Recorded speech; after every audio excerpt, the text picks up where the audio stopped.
Bismillah ar-Rahman ar-Rahim. Alhamdulillah wassalatu wassalamu ala Rasulullah wa ala alihi wa sahbihi wa man walah. Amma ba'd. Brothers and sisters, I want to talk to you about arrogance and pride and the difference between the two.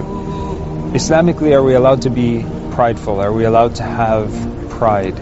Or at the same time, can we ask ourselves, are we allowed to be arrogant? The question is, what is the difference between the two? So let's take an example of Iblis, right? Iblis, when Allah subhanahu wa ta'ala created Adam alayhi salam, he commanded the angels, and from amongst them was Iblis, to bow down, make sujood in front of Adam alayhi salam. And Iblis himself, he didn't want to make sujood, and he thought that because he was made out of fire, and because Adam alayhi salam was made out of clay and soil from this earth, that he was a better component, or made up of a better component. So he felt that he was better than Adam alayhi salam as a human being in his creation.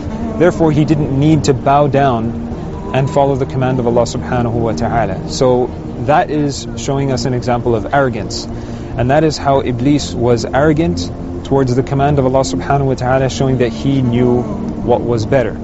On the flip side, when we look at pride, now, are we allowed to be proud to be Muslim, for example?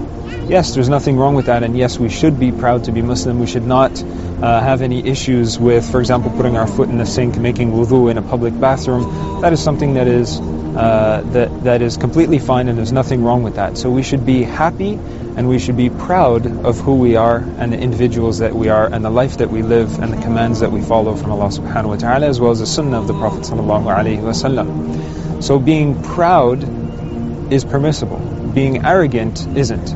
Now, how is it that we can show arrogance without even sometimes knowing it within our deen, or when it comes to ibadah and worship? A very simple example, brothers and sisters, and this is something where I want each and every one of us to pay attention to. You know, sometimes we forget to pray our salah, or we feel as though, you know what, I'll just pray later.